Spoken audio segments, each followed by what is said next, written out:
पिछले 12 घंटों के अंदर ईरान, अमेरिका और इजराइल से जुड़े सारे अपडेट मैं आपको बताऊंगा। देखिए, इस वक्त जो सबसे अहम खबर आ रही है, जो एमओयू साइन हुआ था ईरान और अमेरिका के बीच, उसके चंद घंटों के अंदर इस एमओयू की शर्तों की धज्जियां उड़ गई हैं और नेतन्याहू ने एक बार फिर लेबनान के कई इलाकों पर हमले शुरू कर दिए। देखिए, इस एमओयू की सबसे अहम शर्त यह थी कि लेबनान में शांति होनी चाहिए, लेबनान पर हमला नहीं होना चाहिए। इजराइल की फोर्स लेबनान से पीछे हटेगी, वापस आएगी, लेकिन ये दोनों ही शर्तें मानने से नेतन्याहू ने साफ साफ इनकार कर दिया है और इजराइल की सेना की तरफ से लेबनान में हमले जारी हैं। और उसका नतीजा यह है, ईरान की सेना ने, आईआरजीसी ने एक बड़ा एक्शन लेते हुए अपनी फोर्सेस को अलर्ट मोड में डाल दिया है। जितनी मिसाइल्स हैं उसको अलर्ट मोड पर रख दिया गया है। और जो खबरें आ रही हैं ईरान से कि अगर इसी तरह से नेतन्याहू के हमले जारी रहे लेबनान में, तो ईरान प्रीएम्प्टिव स्ट्राइक करेगा, इजराइल पर हमले करेगा। देखिए, ये हालात पहले भी थे। लेबनान पर 3 दिन पहले जब हमले हुए थे, उस समय ईरान ने हमले की तैयारी कर दी थी, बल्कि अनाउंसमेंट भी कर दिया था कि आज रात हमला किया जाएगा इजराइल के ऊपर। लेकिन डोनाल्ड ट्रंप के इंटरफेरेंस के बाद वो उसे रोका गया था, क्योंकि एमओयू साइन होना था, इस तरह की बातें थी। एमओयू के बाद जैसे ही साइन हुई, अब्बास अराक्ची साहब विदेश मंत्री ईरान के, उन्होंने साफ इस बात को कह दिया था कि अगर लेबनान पर हमले जारी रहे तो ईरान करारा बदला लेगा। अब ईरान की सेना की तरफ से ये खबरें आनी शुरू हो गई है। अहमद वाहिदी साहब, आईआरजीसी चीफ जो हैं, उनके सोर्सेस से ये खबरें आ रही हैं कि अगर नेतन्याहू नहीं रुका, अगर ट्रंप नेतन्याहू को नहीं रोक सकता, तो ईरान रोकेगा। ईरान की मिसाइल्स रुकेगी, खैबर और खुर्रम शहर रुकेंगे। इजराइल के जितने स्ट्रैटेजिक लोकेशंस हैं, ठिकाने हैं, वो सब ईरान की मिसाइल्स के निशाने पे हैं। और ईरान का कहना ऐसा है कि इस बार जो है पिछली बार से बड़ा अटैक किया जाएगा। जो खबरें हैं उसके मुताबिक जब नेतन्याहू को इस एमओयू की शर्तें बताई गई, उन्होंने इन शर्तों को मानने से साफ इनकार कर दिया है। देखिए, इजराइल की सेना, मोसाद और सरकार के जितने मिनिस्टर्स हैं, इनके बीच में एक बड़ी बैठक हुई है, जिसमें यह रणनीति तैयार कर ली गई है कि अब इजराइल को आगे क्या करना है। लेबनान के हमले को लेकर इजराइल की सेना की तरफ से यह साफ कर दिया गया है कि यह हमले जारी रहेंगे। दूसरी चीज, लेबनान से जहां तक फोर्सेस के वापस आने का सवाल है, जिसको लेकर यह कहा गया था कि अगले कुछ दिनों में इजराइल की सेना वापस आएगी, इसके लिए भी नेतन्याहू तैयार नहीं। इजराइल की सीरिया की जिस जमीन पर कब्जा कर रखा है इजराइल ने, वहां से भी वो पीछे आने को तैयार नहीं है। यानी लेबनान को लेकर ईरान और इजराइल के बीच एक बार फिर जंग होनी तय मानी जा रही है। देखिए, इसके अलावा डोनाल्ड ट्रंप का एक बड़ा बयान सामने आया है। डोनाल्ड ट्रंप ने एमओयू साइन होने के बाद एक बार फिर ईरान को धमकी दी है कि अगर ईरान ने शर्तों को नहीं माना तो ईरान पर बमबारी की जाएगी। यानी फिर से डोनाल्ड ट्रंप उसी धमकी भरी भाषा पे आ गए हैं जहां से बात शुरुआत हुई थी। और डोनाल्ड ट्रंप फिर ये कहने लगे हैं कि ईरान पर हम बम बरसाएंगे अगर शर्तों का पालन नहीं हुआ तो। अब देखिए, तमाम एक्सपर्ट्स, ये जो रिएक्शंस आ रहे हैं इस एमओयू को जो साइन किया, जिसको लेकर तमाम बातें हुई कि अब शांति हो जाएगी या इस तरह की जो बातें थी, उसको लेकर यह माना जा रहा है कि हॉर्मुज में डोनाल्ड ट्रंप फंस गए थे। इकॉनमी बुरी तरह से सफर कर रही थी। अगर हॉर्मुज नहीं खुलवाते तो चुनाव भी हारते मिड टर्म पोल्स। सिर्फ उसको ध्यान में रखते हुए डोनाल्ड ट्रंप ने यह डील की और ये एमओयू पर साइन करने को तैयार हुए। सब शर्तों पर ईरान भारी पड़ता दिखाई दे रहा है इस एमओयू को लेकर। सिर्फ एक शर्त है, मैंने कल भी इसका जिक्र किया था, मैं कुछ फैक्ट्स आने के बाद उसको एक्सप्लेन करूंगा कि कैसी सिर्फ एक शर्त है जिस पर ईरान जो है वो बैकफुट पर दिखाई दे रहा है। बाकी 13 शर्तों पर ईरान ने लीड बनाई।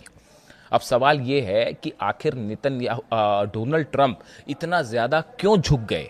क्या इसके पीछे कोई बड़ी साजिश है, कोई बड़ा प्लान है जो कि ट्रंप और नेतन्याहू, दिखाया यह जा रहा है कि ट्रंप और नेतन्याहू के बीच में जो है वो दुश्मनी हो गई है और नाराज हैं, इस तरह की बातें हैं। लेकिन क्या सच्चाई यह है कि पीछे से एक बड़ी साजिश ईरान के लिए तैयार है और ईरान ने उसका पलटवार करने का जो है वो रास्ता खोज निकाला है? हालात ये है, लेबनान में जंग नहीं रुकती दिखाई दे रही है और नतीजा ये है कि एक बार फिर इजराइल और ईरान फ्लैश पॉइंट पर सामने बैठे हुए हैं और किसी भी वक्त हालात फिर से ऐसे हो सकते हैं। बस एक हमला और हालात ये हो सकते हैं कि फिर से जंग शुरू हो सकती है। इस बीच ये खबरें हैं इस तरह से कि नेतन्याहू डोनाल्ड ट्रंप से मुलाकात कर सकते हैं। और मुलाकात के बाद शायद कोई और आगे की प्लानिंग सामने आए। इस तरह की भी कोशिश में जुटे हुए हैं नेतन्याहू की वो डोनाल्ड ट्रंप से मुलाकात करें। इसको लेकर जल्दी कोई खबर सामने आ सकती है। देखिए, हालात अभी इस समय वर्तमान में हालात सिचुएशन ये है कि जितने एमओयू के पॉइंट्स थे उनमें किसी को लेकर कोई इंप्लीमेंटेशन शुरू नहीं हुआ है सिवाय हॉर्मूज खोलने के। अमेरिका की फोर्सेस अभी भी उन्हीं हालात में है जैसे पहले थी। वो अगले कुछ दिनों बाद वहां से पीछे हटेंगी जैसा बताया जा रहा है। कुछ जहाजों को जरूर ईरान निकाल पाया है वहां से ब्लॉकेट के बावजूद। वो जरूरी था निकालना, तो वो जरूरी था निकालना, वो शुरू हो चुका है। लेकिन अभी ना तो हॉर्मूज पूरी तरह से खुला है, ना अमेरिका की सेना पीछे हटी है। और जिस तरह की बयानबाजी हो रही है, जेडी वेंस का जो बयान आया है अमेरिका के उपराष्ट्रपति का, वो ये कह रहे हैं कि हमने सत्ता परिवर्तन को लेकर वो इस तरह के बयान दे रहे थे कि लोगों की को खून बहाने वाले और लोगों की हत्या करने वाले लीडर्स जो हैं अब वो खत्म हो गए। क्या वो ये शब्दों का इस्तेमाल अली खामने साहब के लिए कर रहे थे? क्या ऐसी भाषा ईरान को स्वीकार होगी? क्या ऐसी भाषाओं के बाद डील आगे चल पाएगी? सोचना चाहिए अमेरिका को और अमेरिका के नेताओं को। अभी देखिए हालात ये है, एमओयू के बाद तनाव बिल्कुल कम नहीं है। चीन की तरफ से पहले कह दिया गया है कि अगले दौर की बातचीत मुश्किल होती दिखाई दे रही है। और इसी बीच रूस पे भी बड़े हमले शुरू हो गए जिसका सीधा असर इस डील पर पड़ता दिखाई दे रहा है। देखिए, वहीं एक बेहद अहम खबर यह है कि सऊदी जो है वो अब ईरान के साथ खड़ा होता दिखाई दे रहा है इजराइल के खिलाफ। सऊदी के फॉरेन मिनिस्टर जो है प्रिंस फैजल बिन फरहान, इनकी तरफ से एक बड़ी चेतावनी दी गई है इजराइल को और नेतन्याहू को। उन्होंने कहा है नेतन्याहू को अपने हमले रोकने चाहिए वरना इजराइल का अंजाम बहुत बुरा होगा। जिस तरह से लेबनान में, वेस्ट बैंक में, सीरिया में, गाजा में इजराइल की तरफ से हमले जारी हैं, उसको लेकर सऊदी की तरफ से सीधी सीधी चेतावनी दे दी गई और यह कहा गया कि अगर इस तरह के हमले जारी रहते हैं तो ये पूरे रीजन की सुरक्षा के लिए बेहद बड़ा खतरा होगा।